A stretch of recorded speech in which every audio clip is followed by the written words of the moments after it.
அதிகாரம் 24.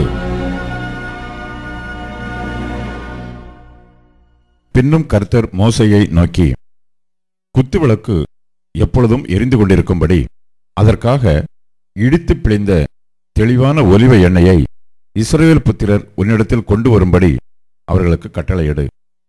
ஆசரிப்பு கூடாரத்தில் சாட்சி சந்நிதியின் திரைக்கு வெளிப்புறமாக ஆரோன் அதை எப்பொழுதும் சாயங்காலம் தொடங்கி விடியற்காலம் மட்டும் கர்த்தருடைய சந்நிதியில் எரியும்படி ஏற்ற கடவன். இது உங்கள் தலைமுறை தோறும் செல்ல வேண்டிய நித்திய கட்டளை. அவன் எப்பொழுதும் கர்த்தருடைய சந்நிதியில் பரிசுத்தமான குத்து விளக்கின் மேல் இருக்கிற விளக்குகளை எரிய வைக்க கடவன். அன்றியும் நீ மெல்லிய மாவை எடுத்து அதை 12 அப்பங்களாக சுடுவாயாக. ஒவ்வொரு அப்பம் மரக்காலிலே 10 பங்கு மாவினால் செய்யப்பட வேண்டும். அவைகளை நீ கர்த்தருடைய சந்நிதியில் பரிசுத்தமான மேஜையின் மேல் 2 அடுக்காக ஒவ்வொரு அடுக்கில் அவ்வாறு அப்பம் இருக்கும்படியாக வைத்து ஒவ்வொரு அடுக்கினிடத்தில் சுத்தமான தூபவர்க்கம் போடக்கடவாய். அது அப்பத்தோடு இருந்து ஞாபகக்குறியாக கர்த்தருக்கேற்ற தகன பலியாயிருக்கும். அப்பத்தை நித்திய உடன்படிக்கையாக இஸ்ரவேல் புத்திரர் கையிலே வாங்கி ஓய்வு நாள் தோறும் கர்த்தருடைய சந்நிதியில் அடுக்கி வைக்க கடவன். அது ஆரோனையும் அவன் குமாரரையும் சேரும். அதை பரிசுத்த இடத்திலே புசிக்க கடவர்கள். நித்திய கட்டளையாக கர்த்தருக்கு இடப்படும் தகன பலிகளில் அது அவனுக்கு மகா பரிசுத்தமாயிருக்கும் என்றார். அக்காலத்திலே இஸ்ரவேல் ஜாதியான ஸ்திரீக்கும் எகிப்திய புருஷனுக்கும் பிறந்த புத்திரனாகிய ஒருவன் இஸ்ரவேல் புத்திரரோட கூட புறப்பட்டு வந்திருந்தான். இவனும் இஸ்ரவேலனாகிய ஒரு மனிதனும் பாளையத்திலே சண்டை பண்ணினார்கள்.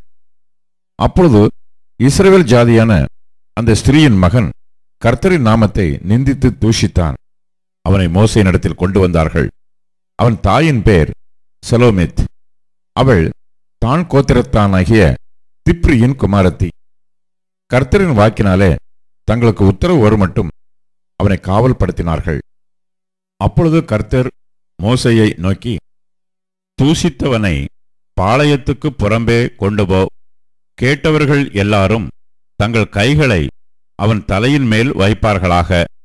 பின்பு சபையார் எல்லாரும் அவனை கல்லெறிய கடவர்கள். மேலும் நீ இஸ்ரவேல் புத்திரரை நோக்கி, எவனாகிலும் தன் தேவனை தூஷித்தால் அவன் தன் பாவத்தை சுமப்பான். கர்த்தருடைய நாமத்தை நிந்திக்கிறவன் கொலை செய்யப்பட வேண்டும். சபையார் எல்லாரும் அவனை கல்லெறிய வேண்டும். பரதேசியானாலும் சுதேசியானாலும் கர்த்தரின் நாமத்தை தூஷிக்கிறவன் கொலை செய்யப்பட வேண்டும். ஒரு மனிதனை கொல்லுகிறவன் எவனோ அவன் கொலை செய்யப்பட வேண்டும். மிருகத்தை கொன்றவன் மிருகத்துக்கு மிருகம் கொடுக்க கடவன். ஒருவன் பிறனை ஊனப்படுத்தினால் அவன் செய்தபடியே அவனுக்கும் செய்யப்பட கடவது. நொறுக்குதலுக்கு நொறுக்குதல், கண்ணுக்கு கண், பல்லுக்கு பல். அவன் ஒரு மனிதனை ஊனப்படுத்தினது போல அவனும் ஊனப்படுத்தப்பட வேண்டும்.